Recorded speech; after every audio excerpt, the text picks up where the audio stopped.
decir que los cristianos no hacen nada es simplemente desconocer la historia, desconocer los hechos, desconocer los números. Los cristianos invierten el doble y casi el triple de lo que una persona no cristiana invierte para ayudar a otros. Esa es la verdad. ¿Sabes cuánto invierte el cristiano norteamericano para este tipo de donaciones? Entre 800 y 1,200 dólares. Otra estadística interesante que la gente no dice: la institución en la que las personas, incluso la sociedad no creyente, más cree que puede manejar el dinero adecuadamente, ¿cuál es? La iglesia. No el gobierno, no ONGs no cristianas, la iglesia.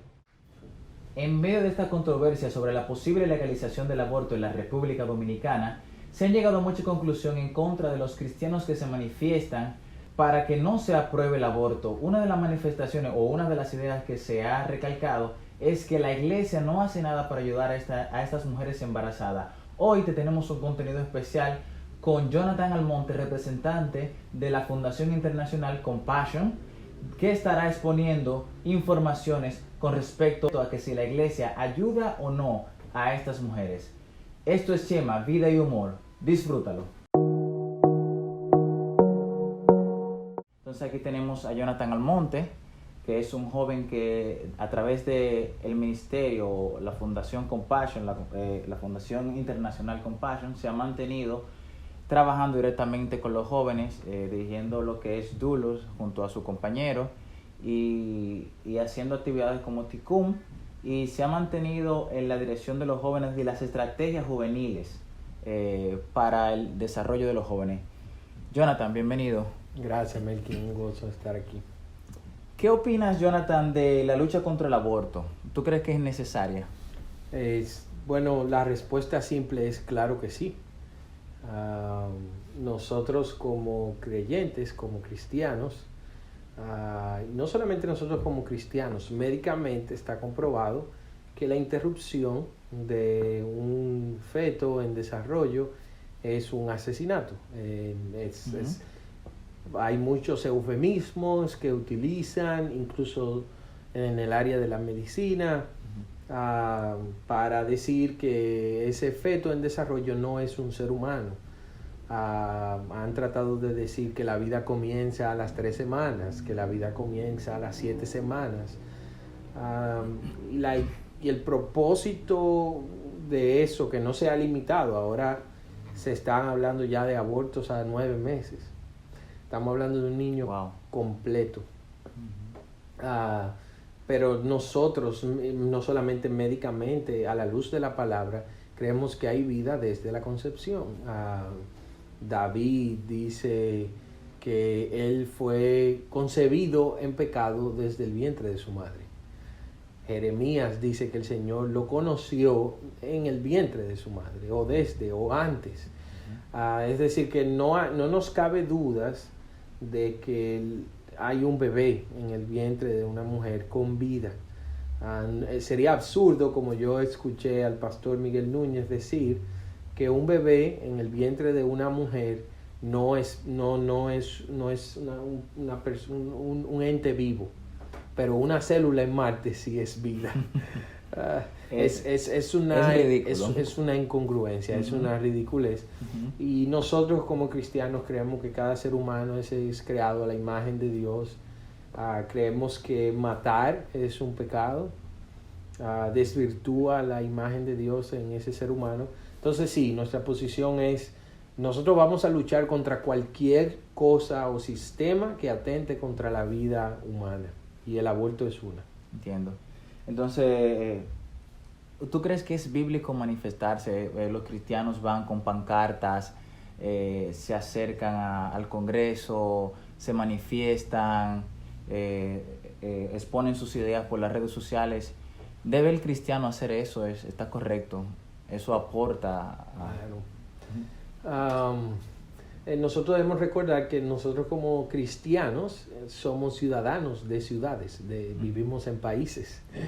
Y nosotros no hemos sido llamados a estar ajenos a los procesos de los países donde vivimos. Entonces, La respuesta bíblica, que siempre es la Biblia la que debe guiar nuestras decisiones, es qué dice la Biblia respecto a un tema específico como la niñez. Estamos hablando de niños, no nacidos, pero son niños. Bueno, en Proverbios 31 el Señor nos llama y nos dice: levanta tu voz por los que no tienen voz. Evidentemente un niño en el vientre no tiene voz. Y esa es la gran discusión. Un niño en el vientre no tiene la manera de defenderse. Así que si nosotros, la pregunta es, ¿tenemos nosotros la responsabilidad como cristianos para levantar nuestra voz a favor de niños vulnerables? Por supuesto, claro que sí. Lo vemos en la palabra. Someternos a las autoridades en Romanos 13 nos recuerda que el gobierno está para administrar justicia. Matar bebés no es administrar justicia. Y muchos cristianos confundimos que nos sometamos al gobierno como un someternos sin nosotros cuestionar las malas decisiones que un gobierno toma. Sí. Pongo un ejemplo, que una acción del gobierno, por ejemplo, si el gobierno dijera ahora que nosotros no debemos adorar a Dios, ¿vamos a respetar al gobierno? No, por supuesto. No, porque Pedro le habla a los fariseos de su momento cuando a él lo llaman después de su primer discurso. Que era la autoridad en ese momento. Ellos eran la autoridad. Y le dicen que no predique, que no hable de ese Jesús. Y que él le dice: Pedro, bueno, ustedes decidan a quién debemos obedecer, ¿a Dios o a los hombres? En otras palabras, ¿deberíamos obedecer a Dios o a ustedes? Entonces hay momentos en el que no es que nosotros estamos desobedeciendo al Estado cuando nos quejamos. Vivimos en un sistema democrático, tenemos libertades. Exactamente. Y nosotros como ciudadanos creemos que la palabra de Dios es el fundamento moral para una sociedad vivir sanamente. Así que nosotros estamos simplemente yendo al Estado, al gobierno, a nuestros representantes estatales y diciéndoles: tomen en cuenta a Dios, tomen en cuenta lo que Dios dice en su palabra, tomen en cuenta a la ciencia, tomen en cuenta lo que la ciencia dice. Nosotros podemos tergiversar todo lo que la ciencia quiera decir, pero no es algo irracional lo que nosotros como cristianos estamos solicitando. La ciencia ha demostrado incluso que un bebé a las 3 semanas puede sentir dolor. Wow. En un proceso de aborto.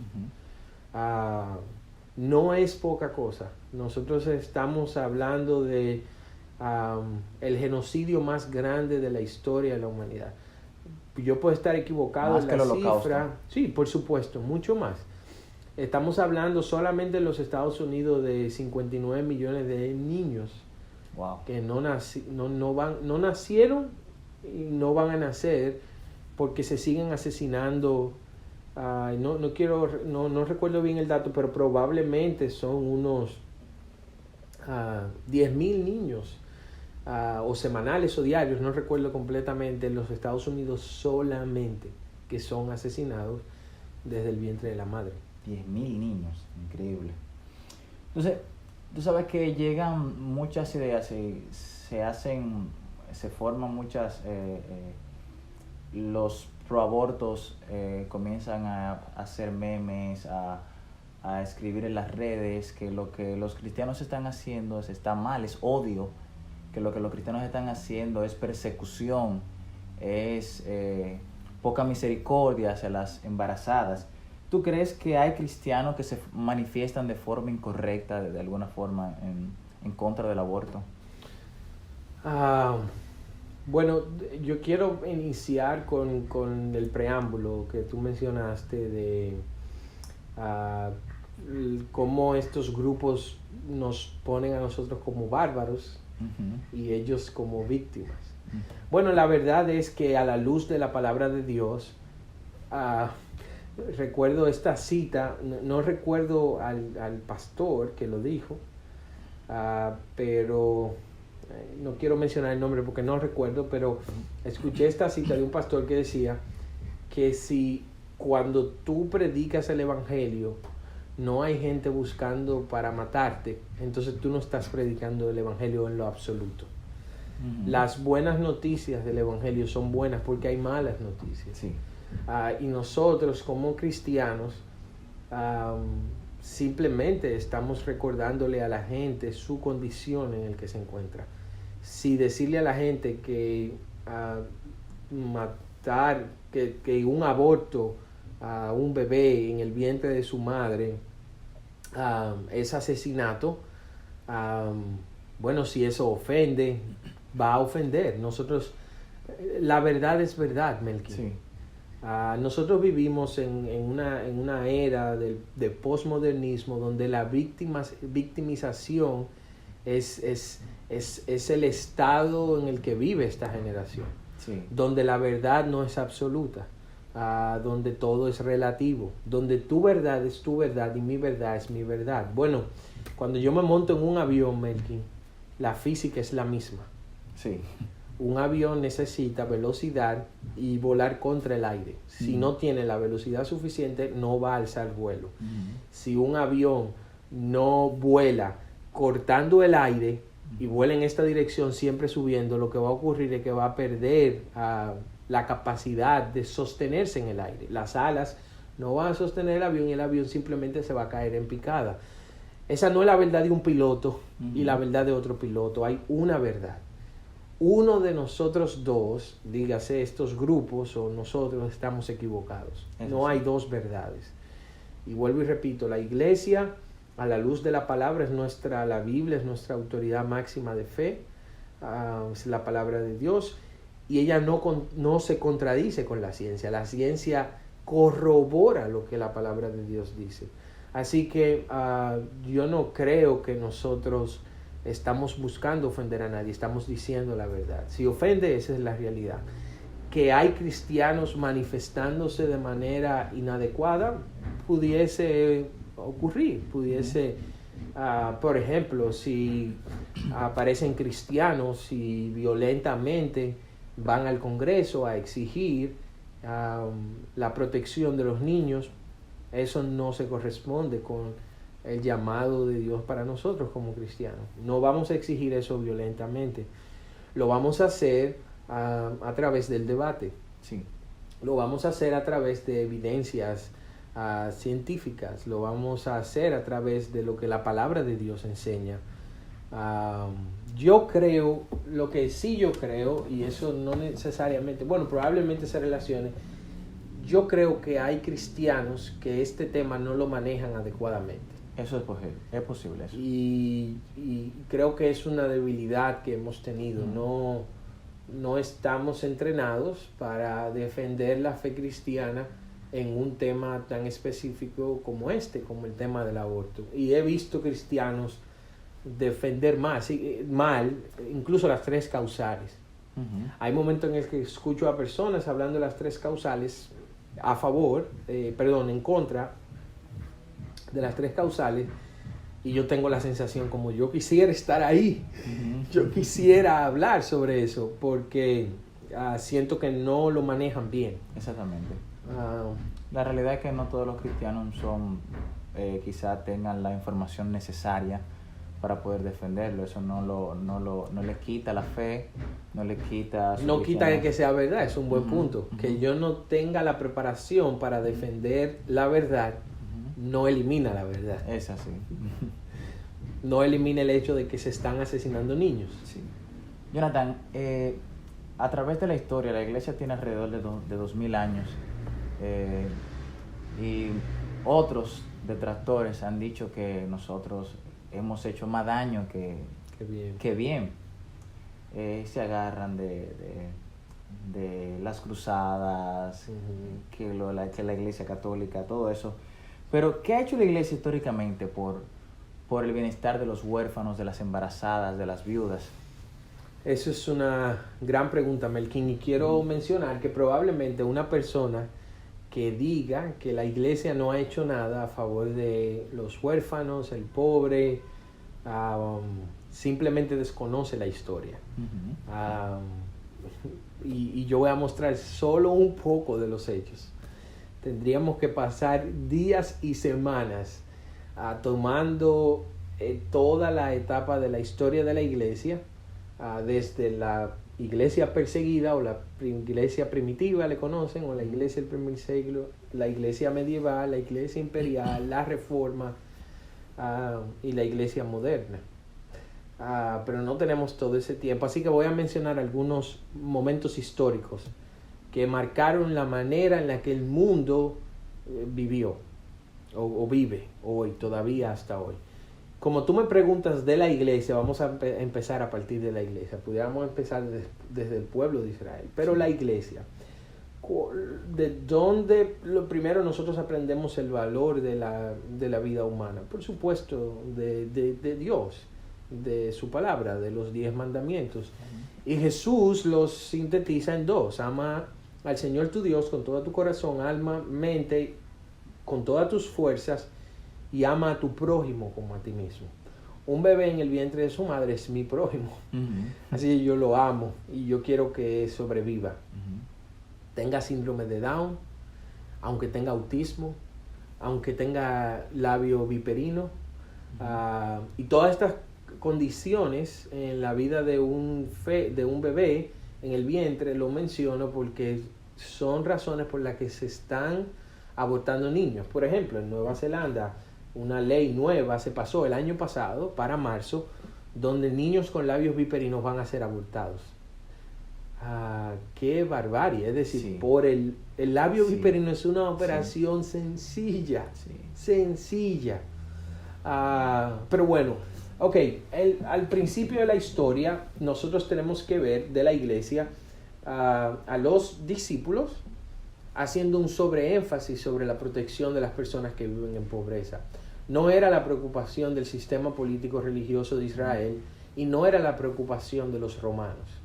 Así que quiero mencionar una práctica horrible para que veamos que el tema del aborto es un tema consecuente durante la historia. Los romanos eran selectivos con los niños cuando nacían.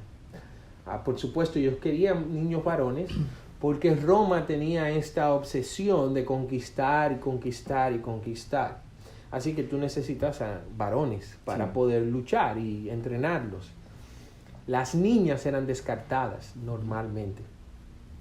Un romano casado con una mujer romana quería un hijo varón, no quería una hembra de inicio. Sí. Y un romano que tenía un romance con una mujer fuera de su matrimonio no quería ese bebé, era una vergüenza. Sí. Un bastardo, desde ese tiempo se conocía así. Así que estos bebés eran descartados o los abandonaban en vertederos romanos. Wow. La iglesia ya tenía un sistema de vida de cuidado hacia los pobres.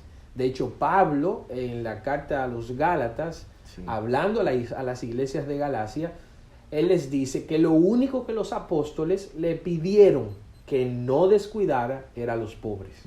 Lo cual he hecho con diligencia. Exacto, él dice, lo cual con gozo. Otras traducciones dice, yo he buscado hacer. Tú tienes a Pablo escribiendo a la iglesia de Corintios para llevar ofrenda a los hermanos que estaban en pobreza en Jerusalén. La iglesia en Hechos, tú tienes un problema que se da con viudas griegas, exacto, gentiles, con las viudas judías.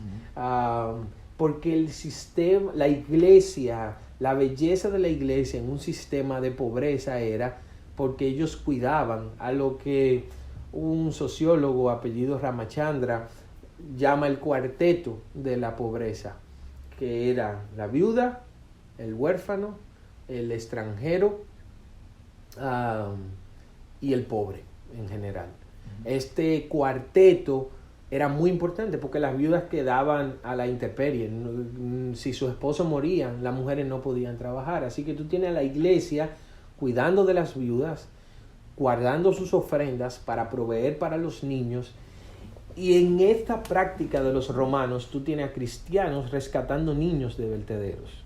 Sacando niños de los vertederos. Como ellos eran abandonados por los romanos, los cristianos iban y tomaban a estos niños y los criaban. Wow. En el 787 después de Cristo empieza ya este concepto, una práctica de decenas de años, cientos de años. Empieza en el 787 esta terminología de orfanato.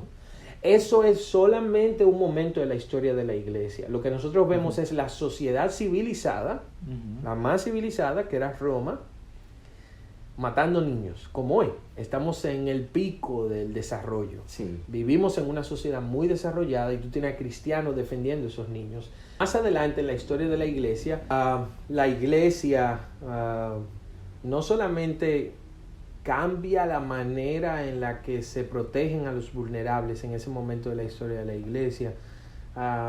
Tú tienes ahora un término que usamos hoy, cristiana sepultura. Y mucha gente no sabe que el concepto de cristiana sepultura nace en ese momento de la historia de la iglesia. Muy interesante. Tenemos niños siendo abandonados en vertederos, siendo rescatados por cristianos, que a todo esto eran personas perseguidas por el Imperio Romano. Por hacer eso. Por ser cristianos. Okay. Los romanos adoraban deidades, tenían diferentes dioses, los cristianos no. Un solo Dios. Los cristianos vivían una vida tranquila, no tenían cierta exclusividad en su estilo de vida y en su sistema de vida religioso. Así que Nerón, que es uno de los más famosos emperadores, comienza a perseguir cristianos. Los acusa de haber quemado la ciudad, que fue un fuego provocado, y él busca un chivo expiatorio. Probablemente de ahí viene ese concepto donde él involucra a los cristianos y los culpa. Así que empieza la persecución de los cristianos, y en ese contexto de persecución tú tienes a cristianos rescatando niños que están siendo descartados en una sociedad súper desarrollada. Ellos están siendo presionados por la persecución, claro, y además están ejerciendo el ministerio de rescatar niños. Están haciendo su rol, defendiendo a esos niños. Lamentablemente en muchas ocasiones cuando los niños eran rescatados ya estaban muertos, porque un niño abandonado a la intemperie muere de inanición. Bestias iban y se comían esos niños, encontraban restos. Era macabra la situación, y ellos siempre, imagínate que hoy tenemos el ministerio de damas, el ministerio de caballeros, el ministerio de jóvenes. La iglesia tenía un ministerio para rescatar niños en vertederos. Exactamente. Y iban y enterraban esos niños sin nombre, no tenían un nombre, pero le daban cristiana sepultura. De ahí nace ese concepto. Y hoy tú puedes ir a Europa y vas a encontrar las catacumbas. Sí. Que hay en las catacumbas. La gente tiene un morbo con las catacumbas, tenebroso. No, son tumbas encontradas con miles y miles de cadáveres de niños asesinados, rescatados por cristianos y enterrados dignamente. Sí. Tú tienes registros de historiadores como Josefo. Esto no es algo que yo me inventé. Por eso digo, si alguien habla así, no conoce la historia. Josefo no es cristiano. Sí. Es el historiador más serio de ese momento en la historia de la iglesia. Él vivió en ese tiempo contemporáneo de Pablo. Y Josefo escribe sobre estas cosas. Analiza la vida del cristianismo y cómo el cristianismo transformó la vida del imperio. El cristianismo transformó la manera en la que la gente vivía, y tú tienes ahora a los padres de la iglesia defendiendo a los pobres. Mira, eso que tú dijiste ahora es muy interesante. Ellos le daban digna sepultura. Eso nos hace pensar que el cristiano siempre ha visto la vida de la otra persona como digna. Estaba viendo un video de Proyecto Biblia donde ellos hablan sobre la palabra pecar, que viene de fallar. Entonces ellos llegan a la conclusión que pecar es fallar en amar a Dios y amar a tu prójimo. Claro. Entonces ellos decían que la vida de la persona son dignas y sagradas. Entonces es increíble que ahora las personas crean que la vida de un pequeñito no es digna ni sagrada. O sea, ellos no lo dicen literalmente, pero claro, con sus prácticas están haciendo lo mismo que hacían los romanos, lo que tú contabas en esta historia, porque los niños están igual de peligro ahora que cuando lo estaban con esas bestias. La maldad se recicla, Ujú. nunca cambia, siempre Ujú. es lo mismo. Ujú. Eso es un buen punto, Melkin. Nosotros creemos en Génesis 1:26, la Biblia dice, y Dios dijo, hagamos al hombre a nuestra imagen y semejanza. El hombre fue creado a la imagen de Dios. No hay otra creación que porte la imagen de Dios, aunque seamos pecadores. Sí.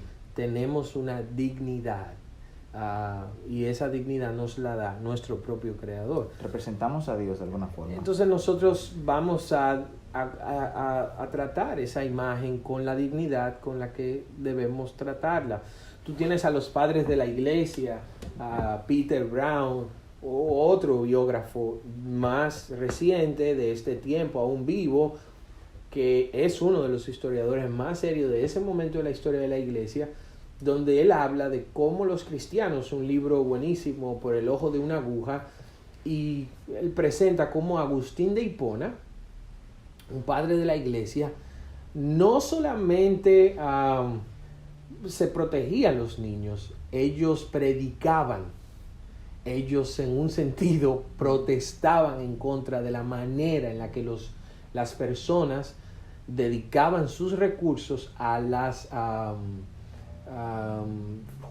los juegos en los coliseos romanos.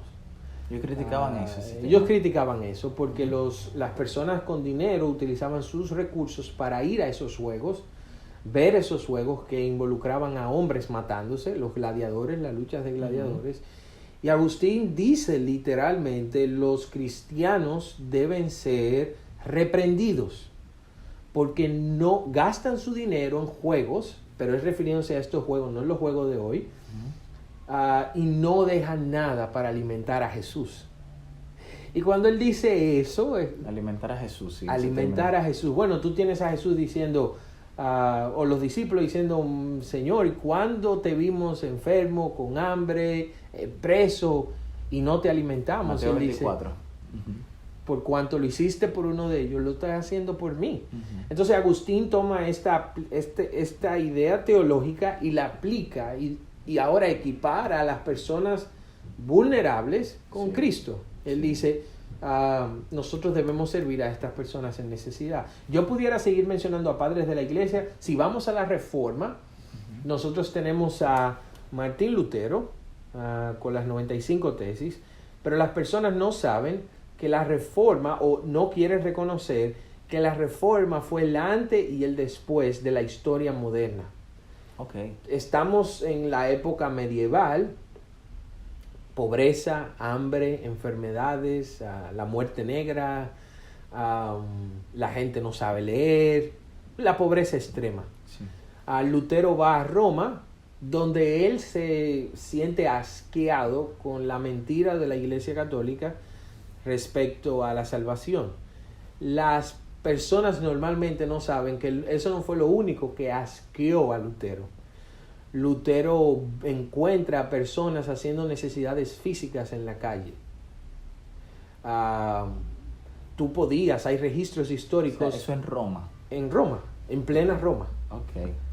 Y la Iglesia Católica está recaudando fondos para la famosa Catedral de San Pedro, engañando a la gente con las indulgencias. Pero no fue lo único que sorprendió a Lutero. Lutero encuentra a niños huérfanos en las calles, deambulando. En plena Roma. En plena Roma. Lutero encuentra personas defecando en la calle, sin ningún cuidado. Lutero encuentra pilas de estiércol del tamaño de hasta 5 pisos de un edificio. Wow. De animales, de personas, una insalubridad, un desorden, un desastre. Porque tú mencionas eso y la mayoría de las personas ahora, los modernos, los posmodernos, piensan que el cristiano no ha tenido nunca cuidado por la salud. Y si vemos el Antiguo Testamento, hay uno de los mandamientos que dice que las personas, el Señor le decía en los mandamientos que cuando tú defecaras, hiciera un hoyo, lo hiciera ahí, volviera a tapar, cuidando la salud. Claro. Sí, lo que estas personas han buscado es desconectar, separar el cristianismo de la sociedad. y desconocen que el cristianismo ha sido el fundamento para la prosperidad y el desarrollo en todas las civilizaciones, desde que empezó el cristianismo. Increíble. La reforma, entonces, Lutero no solamente propone una discusión teológica respecto a la salvación en la iglesia y otros temas, no solamente la salvación. Lutero escribe un tratado, el tratado a la nación, a la cristiandad de la nobleza alemana, en el 1500 y algo. Y Lutero hace un llamado al cuidado de los pobres. Si tú lees eso, Melkin, tú dijeras, el modelo de desarrollo holístico nació por Lutero. Entiendo. Porque Lutero dice, cada ciudad debería ser responsable de cuidar a los pobres, a sus propios pobres. En otras palabras, los pobres de San Cristóbal son la responsabilidad de San Cristóbal. Los pobres de Santo Domingo son la responsabilidad de Santo Domingo. Las ciudades deberían saber quiénes son pobres en verdad. Y aquellos que tienen las habilidades para trabajar y no lo hacen deben ser reprendidos. Él está hablando incluso hasta de corrupción ahí. Lutero está atacando nuestros sistemas parasitarios de ayuda hoy. Lo que Lutero está diciendo, si usted tiene 2 manos y puede trabajar y 2 pies, trabaje y provea para los que están en necesidad. Pero Lutero dice, no deberían haber niños deambulando en la calle. Deberíamos tomar a esos niños y cuidarlos. Y lo hacían. Sí. La reforma ahora no solamente libera la vida cristiana del sistema imperial de la Iglesia Católica, no, la reforma liberó las ciencias de la escolástica. La razón por la que hoy nosotros podemos estudiar anatomía es porque Lutero dijo, todo es nuestro, dice la palabra de Dios. Por tanto, nosotros debemos aprender, no aprender de aprendizaje, aprender de hacernos, de tomar control. Según la Iglesia Católica, tú no debías tratar el cuerpo muerto. Y Lutero dice que no. Deberíamos estudiar cuerpos fallecidos para aprender a encontrar curas. Mira, que lo único que yo pensaba que había hecho Lutero era la reforma y, No. que las 95 tesis No. y que todo eso. Pero estos datos que tú estás dando son muy interesantes. No, Lutero libera la ciencia. Lutero propone el estudio de la anatomía, de la astrología. Tú tienes no solamente a Lutero, tú tienes a Calvino. Calvino es un personaje bien controvertido por el tema del calvinismo, pero sí. Calvino, de hecho, tenía el primer Infotep. Y yo lo digo a manera de chiste, los que vean esto y sean de Dominicana lo van a entender. Lutero creó un orfanatorio y un colegio para entrenar a niños huérfanos de Ginebra, Suiza. Darle talleres, cursos. Tomaban niños de la calle y cualquiera que quiera entender la realidad de un niño en la calle en la Europa medieval debe leerse una obra que se lleva por nombre Oliver Twist. Oliver Twist es un niño pobre que vive en las calles y te muestra la realidad de la pobreza, la sociedad, no fue el ateísmo, no fue la sociedad de ese momento, no fueron los pensadores, no fue la ciencia. La iglesia rescataba a niños en la Europa medieval y le enseñaba oficios. Calvino tenía una escuela para enseñar a niños oficios. Y oye lo que decía Calvino. Calvino decía, estos niños deben ser tomados, entrenados y ser introducidos a la sociedad para que sean entes productivos. Entiendo. ¿Qué mentalidad de transformación? No era la predicación solamente, era el cristianismo bien vivido. Era una forma de predicación. Luigi Zinglio, el gran reformador de Suiza, propuso el mejor sistema educativo de toda Europa, dirigida por cristianos. Empezó con Zwinglio, era cristiano, tenían orfanatorios, cuidaban a niños huérfanos, nadie más lo hacía, el Estado no lo hacía. Es con Lutero que comienza a haber conciencia, es Lutero que comienza a decir, las naciones deben tener sistemas, procesos, programas para cuidar de las personas en pobreza. Y eso es solamente un poco de la historia de la iglesia. Hay mucho más que yo pudiera decir, y por no decirte que la reforma no solamente fue la discusión sobre la salvación, es la reforma la que marca un antes y un después en la historia de la humanidad, en la Europa medieval. El mejor sistema de responsabilidad social vino de la reforma.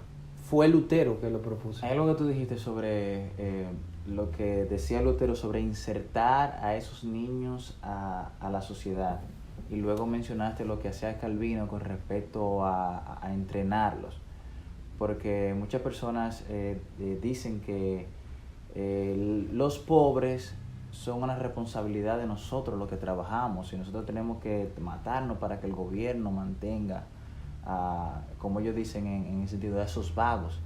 Pero mira cómo la iglesia está haciendo la diferencia, no solamente reclamando que se invierta en ellos, sino también entrenándolos para que ellos sean entes productivos. Es muy interesante.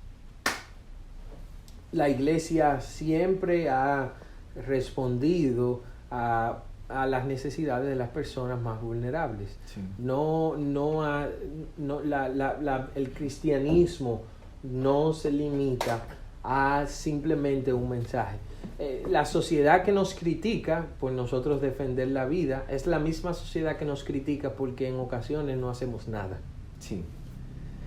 Y ese es el mundo en el que vivimos. Si tú luchas en contra de lo que el mundo, el sistema, cuando decimos mundo, el sistema, los gobiernos, estas ideologías, el posmodernismo enseña, nosotros somos sus enemigos.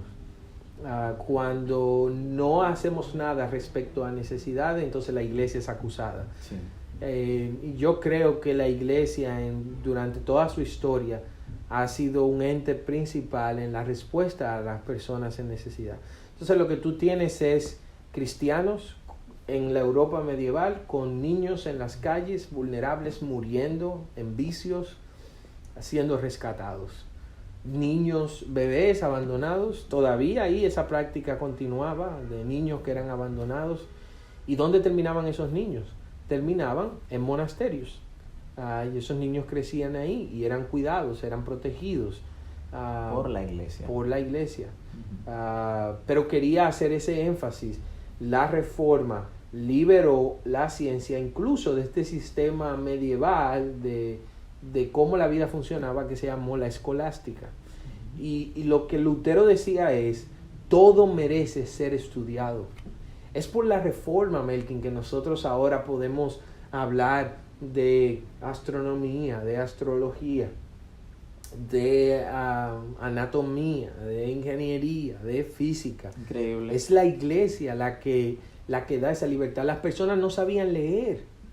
Es decir, cuando la gente no sabe leer, esa es una de las peores pobrezas, porque las personas no pueden pensar cuando no leen. No pueden manifestarse. Y la lucha de la reforma era poner la Biblia en la mano de la gente. Tú lees a Eric Metazas, o un biógrafo muy prolífico actual, escribiendo sobre Dietrich Bonhoeffer, que fue un pastor asesinado en Alemania porque protestó en contra de Hitler.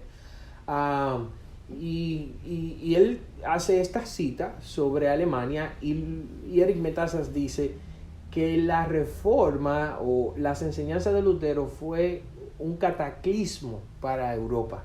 Jonathan, ¿qué hace la iglesia actualmente por las embarazadas, por los huérfanos, por las viudas? Sí.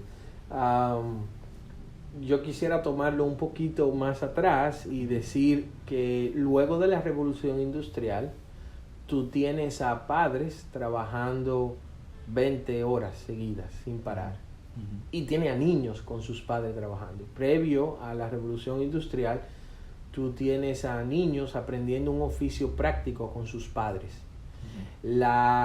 El sentido de la familia era realmente la familia. Tú tenías a un papá trabajando ebanistería o alfarería, y su hijo estaba en casa con su papá en su taller, mientras mamá también estaba en casa. Había un sistema familiar robusto. Sí. La Revolución Industrial se vio como un gran avance, y en un sentido fue un gran avance, pero para la familia fue un retraso. Ahora tú tienes a papá, a mamá y a un niño trabajando hasta 18 y 20 horas. El cuerpo humano necesita mínimo 8 horas de sueño. Sí. Tú tienes sistemas infrahumanos en la que las personas comienzan a trabajar en estas grandes factorías, y la iglesia desde entonces inicia con lo que hoy llamamos la escuela dominical. Okay. Quizás tú no sabías que la escuela dominical fue una respuesta a ese sistema, porque se hacen legislaciones y se dicen, bueno, los niños no deberían estar trabajando, estamos haciendo una barbaridad. Quiero que veas que la sociedad, mientras más avanza, destruye al mismo ser humano, Sí. destruye a la familia. Y yo no estoy diciendo que el avance es malo, lo que estoy diciendo es que en ese perseguir, en ese consumismo, en ese famoso desarrollo, se olvida que el fundamento, algo básico, Melkin, que tú y yo aprendimos en cívica, en la escuela, el núcleo de la sociedad, ¿qué es? Es la familia. La sociedad dañada, enferma, son familias enfermas. Sí. Los estados deberían tomar eso en cuenta. Así que tú tienes niños ahora, no trabajando, pero los papás trabajando 18 horas. Exactamente. Así que ahora tú tienes niños deambulando en la calle. O como en el caso de la pandemia, ahora niños más tiempo en sus casas y los padres más tiempo trabajando porque necesitan más dinero ahora. Exacto. Y es como vivimos hoy. Hoy trabaja papá, trabaja mamá, el niño se la pasa en un colegio. ¿Quién está educando a nuestros hijos? Así que tú tienes estos niños deambulando en la calle, 1,700, y la iglesia vuelve y responde. Sí. Entonces, 1,800, en la revolución industrial. Entonces la iglesia vuelve y responde. ¿Y cuál es la respuesta de la iglesia? Bueno, la respuesta de la iglesia es obvia. Hay que proteger a estos niños si nacen las escuelas dominicales. Sí. Como procesos para rescatar a esos niños de las calles, educarlos y mantenerlos protegidos de los vicios. Esto continúa hasta hoy. Sí. Las escuelas dominicales ha sido el método, la provisional de Dios, ha sido una provisión de Dios para sacar niños de nuestros barrios, de las calles. Yo pudiera mencionar muchos otros ministerios que fueron el resultado de eso, pero decíamos ahorita que Nueva Zelanda está legislando para abortar niños con labios viperinos. Ok, tú tienes un barco que fue fundado por cristianos, viajando todo el mundo, operando a niños de manera gratuita. De labio viperino. Tú tienes barcos como el Logos, que promueve la lectura, la educación, que va sirviendo a personas enfermas, en necesidad. El Dulos es este barco del que yo te estoy hablando, que da un servicio médico en lugares de pobreza, África, Asia. Incluso ha venido aquí, a la República Dominicana. Tú tienes las iglesias con programas de desarrollo integrales en zonas, en barrios, en lugares donde los gobiernos, sus procesos son ineficaces, respondiendo a una necesidad que la verdad nadie está respondiendo. Tú puedes ir a cualquier lugar difícil y tú vas a encontrar una iglesia, siempre. Mira, nosotros, por ejemplo, en nuestra iglesia tenemos una extensión de un CDI, de Compassion, y me acuerdo que el pastor siempre repite esto, que hay niños que se le da alimento ese día que quizá no vaya a comer en el día entero. No. Quizá no va a encontrar comida en su casa y ese día tiene ese sustento y eso es la iglesia que lo está haciendo. Tú tienes organizaciones como Visión Mundial que nacieron en el 1950, 51, 52 y fueron la respuesta de cristianos a niños huérfanos en la guerra de Corea. Tú tienes organizaciones como Compasión Internacional, que fue la respuesta cristiana a niños en pobreza. Para los que no sabían, Children International, hay decenas de organizaciones que yo pudiese mencionar que fueron el resultado de la respuesta de cristianos a niños en pobreza, a niños en necesidad. Y todavía hoy, aunque muchas de estas organizaciones se han apartado de la fe, siguen sirviendo a niños en pobreza, a niños en necesidad, Children International fue fundada por cristianos. Todas esas organizaciones empezaron como organizaciones cristianas. Increíble. Si hoy no son cristianas, es otra cosa, pero fueron fundadas, fueron cristianos que empezaron esos esfuerzos de respuestas a niños huérfanos. Como la misma ciencia entonces. Así es. Los cristianos siempre han respondido. Te doy un dato, Melky, para aquellos que dicen que los cristianos no hacen nada. Ok, tú sabes cuánto es el promedio, y esto es un estudio de Barna, del grupo Barna, una institución seria sobre estudios sociológicos sobre la fe y la religión en los Estados Unidos. ¿Tú sabes cuánto invierte en donaciones para los pobres, madres embarazadas, niños huérfanos, niños en pobreza, ancianos, el norteamericano promedio anualmente? ¿Cuánto? Entre 350 a $400. Cada americano. En promedio. ¿Sabes cuánto invierte el cristiano norteamericano para este tipo de donaciones? Entre 800 y $1,200. Otra estadística interesante que la gente no dice: la institución en la que las personas, incluso la sociedad no creyente, más cree que puede manejar el dinero adecuadamente, ¿cuál es? La iglesia. No el gobierno, no ONGs no cristianas, la iglesia. Decir que los cristianos no hacen nada es simplemente desconocer la historia, desconocer los hechos, desconocer los números. Los cristianos invierten el doble y casi el triple de lo que una persona no cristiana invierte para ayudar a otros. Esa es la verdad. Y eso es con estudios comprobados. Estudios comprobados, así es. Eso es increíble. Es un estudio de Barna que salió en el 2017 que se llama La buena noticia para la pobreza. Sí, The Good News About Poverty. He escuchado hablar sobre este grupo que hace estadística. Entonces, Jonathan, quiero hacerte ya esta última pregunta. En tu caso personal, sé que quizá creciste en una niñez difícil porque tu padre prácticamente estaba ausente, tu madre tuvo que criarte sola. ¿Qué hizo la iglesia para responder a esa necesidad? Sí, como tú dices, nací en una realidad de pobreza, en un barrio de nuestro país muy difícil. De hecho, déjame decir que mi papá quería que mi mamá abortara. Wow. Porque yo soy el hijo bastardo de mi papá, en un sentido. Nací fuera del matrimonio de mi papá. Él estaba casado con hijos y yo nací fuera de su matrimonio. Mi mamá es indigente técnicamente, aunque ella trabajaba en un restaurante, pero dependía de propinas. No tiene casa, vive en el restaurante, es decir, duerme en la mesa del restaurante. Ahora no tiene casa y ahora está embarazada. Wow.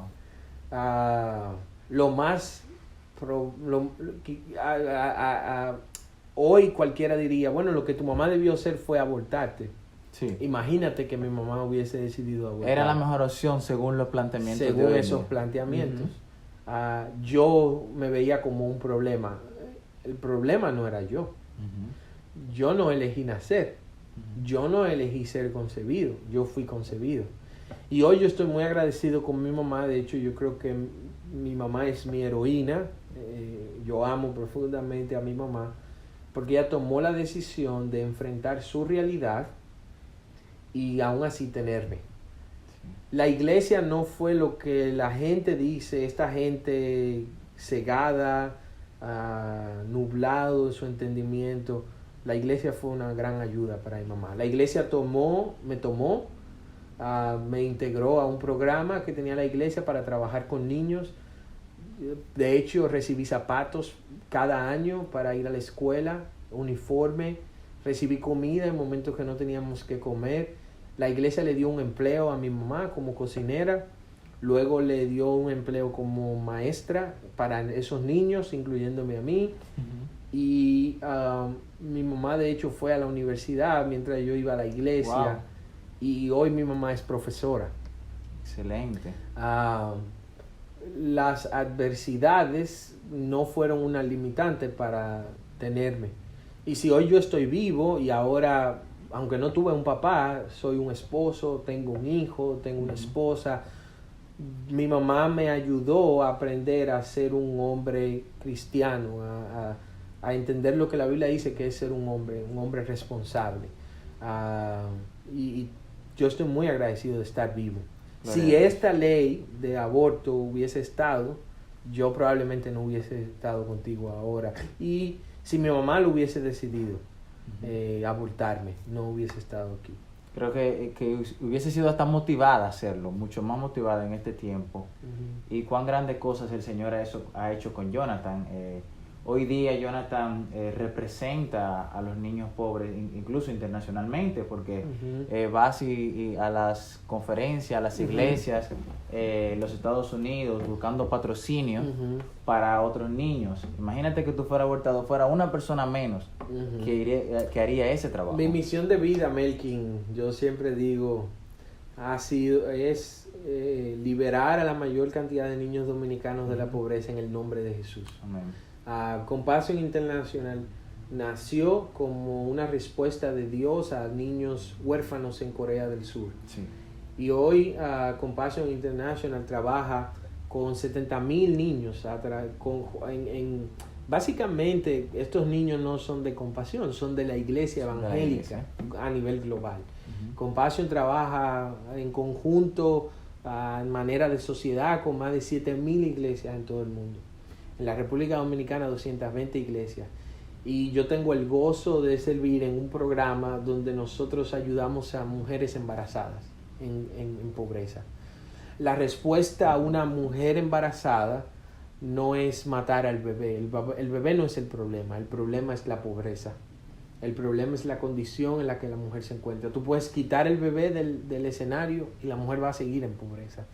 Así que la iglesia, esto es lo que yo sé, la iglesia está sirviendo a niños y a sus madres desde el embarazo, apoyándoles para que esa mamá pueda seguir hacia adelante aún con su bebé. El bebé no es el problema son los factores que afectan a esta mujer que está en pobreza. Y te puedo decir que yo sé, porque trabajamos con estas iglesias, que las iglesias están sirviendo aquí en la República Dominicana a casi 3,000 madres embarazadas. Se alcanza a más de 3,000 madres embarazadas. Con estas condiciones que ellos dicen que es la razón por la que una mujer debe matar a un niño. Como te digo, si restamos las 3,000 madres de los 70,000 niños que servimos, son unos 67,000 niños en la República Dominicana en pobreza, que es la respuesta de 220 iglesias a esos niños en necesidad. Es mentira, ¿no? El aborto no es la respuesta. Hay maneras integrales de hacerlo. Nosotros lo hemos visto, lo hemos puesto en práctica y yo creo que es simplemente un mecanismo más para guiar estos genocidios que hemos visto a lo largo de toda la historia de la iglesia. Lo podemos ver, la iglesia está haciendo un trabajo increíble con la sociedad. Está alcanzando a más de 3,000 niños, a más de 3,000 embarazadas con estos casos. Solamente en la República Dominicana. Solamente en la República Dominicana. O sea que es mentira que la iglesia no está trabajando, o es ¿cómo podemos decir? Sí, es una falsedad, es un desconocimiento de lo que Dios está haciendo a través de su iglesia. Y muchos niños van a ser beneficiados y muchos niños van a alcanzar la madurez gracias a estos programas. Excelente, Jonathan, fue un gran tiempo, me enriquecí mucho y sé que muchas personas que van a ver esto van a ser enriquecidos con estas informaciones que tú nos has dado. Mi gozo, Melkin, gracias. Dios te bendiga más.